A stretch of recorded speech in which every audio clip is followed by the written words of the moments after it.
खनिज और शक्ति संसाधन चैप्टर नंबर 3 क्लास नंबर 8 भूगोल। इस चैप्टर में खनिज और शक्ति के संसाधन के बारे में पढ़ते हैं। इस खनिज क्या होता है, खनिज के बारे में हम इस चैप्टर में अच्छे तरीके से समझेंगे। कौन कौन चीज़ें खनिज हैं, खनिज संसाधन में क्या चीज़ें आती हैं। आइए तो हम पहले समझते हैं। प्राकृतिक रूप से प्राप्त होने वाला पदार्थ जिसका निश्चित रासायनिक संघटक होता है वह एक खनिज है। खनिज सभी संस्थानों पर समान रूप से वितरित नहीं है, वे किसी विशेष क्षेत्र में या शैल समूह में संग्रहित होते हैं। कुछ खनिज ऐसे क्षेत्रों में पाए जाते हैं जो आसानी से अभिगम में नहीं है, जैसे अंटार्कटिक महासागर, संतार और आर्कटिक महासागर। खनिज विभिन्न प्रकार के भूवैज्ञानिक परिवेशों में अलग अलग दशाओं से निर्मित होते हैं। वे बिना किसी मानवीय हस्तक्षेप के प्राकृतिक प्रक्रिया द्वारा निर्मित होते हैं। वे अपने गुणों जैसे रंग, घनत्व, कठोरता और रासायनिक गुणधर्मों तथा विश्लेषणीयता के आधार पर पहचाने जाते हैं। खनिज आमतौर पर हम ये कह सकते हैं जो प्राकृतिक रूप से खोज कर निकाले जाते हैं उनको खनिज कहा जाता है। आइए आगे हम बात करते हैं। खनिजों के प्रकार की बात करते हैं। खनिज दो प्रकार के होते हैं, पहला धात्विक और दूसरा अधात्विक। धात्विक में लौह खनिज होते हैं और अलोह खनिज होते हैं। खनिज के प्रकार। पृथ्वी पर 3000 से अधिक विभिन्न खनिज हैं। संरचना के आधार पर खनिज को मुख्यतः धात्विक, अधात्विक खनिजों में वर्गीकृत किया गया है। पहले धात्विक की बात करते हैं। धात्विक यानी कि वे खनिज जिनमें धातु की मात्राएं होती है, धातु के रूप में होते हैं। धातु क्या होते हैं, आइए बातें करते हैं। तो धात्विक खनिजों में धातु कच्चे रूप में होता है। धातु एक कठोर पदार्थ है जो ऊष्मा और विद्युत को सुचालित करती है, अर्थात इनके अंदर में गुड कंडक्टर ऑफ इलेक्ट्रिसिटी होती है, जिसमें धातु या चमक की विशेषताएं होती है। लौह अयस्क, बॉक्साइट, मैग्नीज अयस्क इसके कुछ उदाहरण हैं। धात्विक खनिज लौह अथवा अलोह हो सकते हैं। लौह खनिज जैसे लोहा अयस्क, मैग्नीज, क्रोमेटियम में लोहा होता है। और अलोह जिसमें लोह के गुण नहीं होते हैं वे अलोह कहलाते हैं। इन धातुओं में सोना, चांदी, तांबा, शीशा आता है। अधात्विक की बात करते हैं। अधात्विक क्या होते हैं, ये धातु नहीं होते। अधात्विक खनिज में धातुएं नहीं होती। ये होते हैं चूना पत्थर, अभ्रक, जिप्सम और खनिजों के उदाहरण हैं। खनिज ईंधन जैसे कोयला और पेट्रोलियम भी अधात्विक खनिज माने जाते हैं। खनिजों का निष्कर्षण। खनिज के 3 प्रकार से निष्कर्षण, यानी कि खनिज मिलता कहाँ से। तो खनिज 3 प्रक्रियाओं के द्वारा निकलता है। पहला प्रक्रिया खनन, दूसरा प्रवर्धन और तीसरा उत्खनन। खनन को भी 2 भागों में विस्तृत किया गया है, पहला विपरीत खनन और दूसरा कुपिक खनन। आइए खनन के बारे में समझते। खनन की प्रक्रिया क्या है। तो पृथ्वी की सतह के अंदर दबी शैलों से खनिजों को बाहर निकालने की प्रक्रिया खनन कहलाती है। यानी जितने भी प्रकार के खनिज हैं हमारे शैलों में दबी हो, अगर हम उसको खनन के द्वारा यानी कि खोद कर निकालते हैं तो वो खनन कहलाता है। खनिज जो कम गहराई में स्थित है वे पृष्ठ स्तर को हटाकर निकाले जाते हैं, इसे विस्तृत खनन कहते हैं। गहन वेधन जिन्हें कूपक कहते हैं, अधिक गहराई में स्थित खनिज निक्षेपों तक पहुंचने के लिए बनाए जाते हैं, इसे कूपिक खनन कहते हैं। पेट्रोलियम और प्राकृतिक गैस, 2 चीज़ें, पहला पेट्रोलियम और दूसरा प्राकृतिक गैस धरातल के बहुत नीचे पाए जाते हैं। उन्हें बाहर निकालने के लिए गहन कूपों की खुदाई की जाती है, इसे प्रवर्धन कहते हैं। सतह के निकट स्थित खनिजों को जिस प्रकार द्वारा आसानी से खोदकर निकाला जाता है उसे अखनन कहते हैं। खनिजों के वितरण की बात करते हैं। खनिज के वितरण को कितने भागों में विभाजित किया गया है।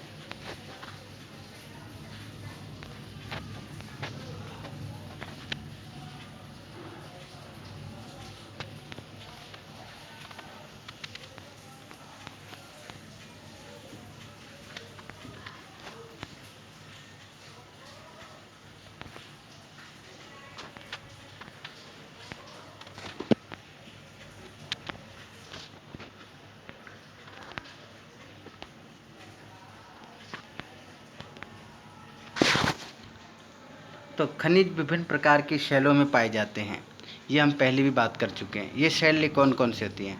कुछ अग्नाशय शैल में पाए जाते हैं, कुछ कायांतरित शैलों में पाए जाते हैं, जबकि अन्य अपसादी शैलों में पाए जाते हैं। धात्विक खनिज आग्नेय और कायांतरित शैल समूहों, जिसमें विशाल पठारों का निर्माण होता है, में पाए जाते हैं। इसमें उत्तरी स्वीडन में लो अयस्क, ऑन्टेरिया कनाडा में तांबा निकलने के निक्षेप, दक्षिण अफ्रीका में लोहा, निकेल, क्रोमाइट और प्लेटिनम आग्नेय और कायांतरित शैलों में पाए जाते हैं। खनिजों जैसे चूना पत्थर पाए जाते हैं। फ्रांस क्रोकमेक्स में चूने प्रदेश के चूना पत्थर निक्षेप, जॉर्जिया और यूक्रेन में मैग्नीज निक्षेप अल्जीरिया के फास्फेट संस्करण का उदाहरण है। ये वो हैं जहाँ पे कोयला, पेट्रोलियम अपसादी भी पाए जाते हैं। आप इस वर्ल्ड के मैप में देख सकते हैं क्या क्या चीज़ें हैं। लोहा, तांबा और बॉक्साइट। अब बात करते हैं हम एशिया की। अब एक एक करके महाद्वीपों की बात करते हैं, कहाँ पर कौन कौन सी चीज़ें हैं। तो सबसे पहले एशिया के बारे में जानते हैं।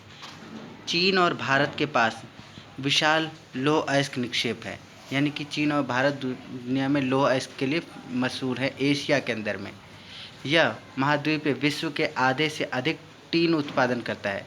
चीन, मलेशिया, इंडोनेशिया विश्व की अग्रणी टीन उत्पादक में से है।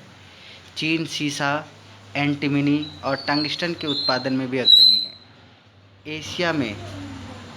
एशिया में मैग्नीज, बॉक्साइट, निकेल, जस्ता और तांबा का भी निक्षेप पाए जाते हैं। क्या आप जानते हैं स्विट्जरलैंड में कोई ज्ञात खनिज निक्षेप नहीं है। यूरोप। अब हम यूरोप की बात करते हैं। तो यूरोप विश्व में लौह अयस्क का अग्रणी उत्पादक है। विश्व में रूस, यूक्रेन, स्वीडन और फ्रांस लौह अयस्क के विशाल निक्षेप वाले देश हैं। तांबा, सीसा, जस्ता, मैग्नीज और निकेल खनिजों के निक्षेप पूर्वी यूरोप के रूस में पाए जाते हैं। उसके बाद है उत्तरी अमेरिका की बात कर लेता हूँ। उत्तरी अमेरिका में खनिज निक्षेप 3 क्षेत्रों में अव्यवस्थित है। पहला, ग्रेट लेक के उत्तर में कनाडियन शील्ड प्रदेश, अल्पेशियन प्रदेश और पश्चिमी की पर्वत श्रृंखलाएं लौह अयस्क, निकेल, सोना, यूरेनियम और तांबा के खनन के लिए कनाडियन।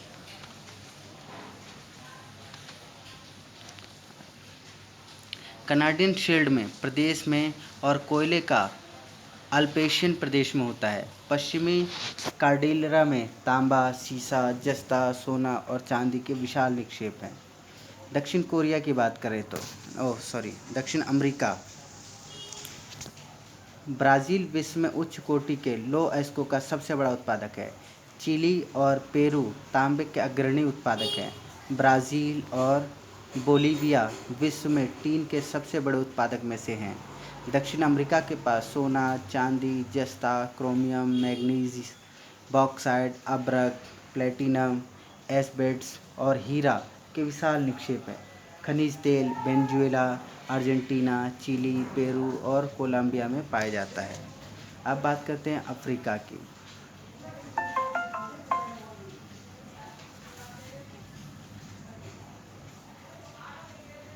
अफ्रीका खनिज संसाधन में धनी है। यह हीरा, सोना और प्लेटिनम का विश्व में सबसे बड़ा उत्पादक है। दक्षिण अफ्रीका, जिम्बाब्वे और जायरे विश्व के सोने का एक बड़ा भाग उत्पादित करता है। तांबा, लौह अयस्क, क्रोमियम, यूरेनियम, कोबाल्ट और बॉक्साइट दक्षिण अफ्रीका में पाए जाने वाले अन्य खनिज हैं। तेल नाइजीरिया, लार्बिया और एंगोला में पाया जाता है। इसके बाद ऑस्ट्रेलिया की बात करते हैं। ऑस्ट्रेलिया विश्व में बॉक्साइट का सबसे बड़ा उत्पादक है। यह सोना, हीरा, लौह अयस्क, टीन और निकेल का अग्रणी उत्पादक है। यह तांबा, सीसा, जस्ता और मैग्नीज में से भी संपन्न है। पश्चिमी ऑस्ट्रेलिया के कालगुरली और कुल्लीगढ़ी क्षेत्रों में सोने के सबसे बड़े निक्षेप हैं। अब अंतिम बात करते हैं अंटार्कटिका की। विभिन्न खनिज निक्षेप पूर्वानुमान से कुछ संभवतः विशाल के लिए अंटार्कटिका का भूविज्ञान पर्याप्त रूप से सुप्रसिद्ध है। ट्रांस अंटार्कटिका पर्वत में कोयले और पूर्वी अंटार्कटिका के प्रिंस चार्ल्स पर्वत के निकट लोहे के महत्वपूर्ण मात्रा में निक्षेपों का पूर्वानुमान किया गया है। लौह अयस्क, सोना, चांदी और तेल भी वाणिज्यिक मात्रा में उपलब्ध हैं। इसके बाद जो बचा है वो हम अगली क्लास में करेंगे।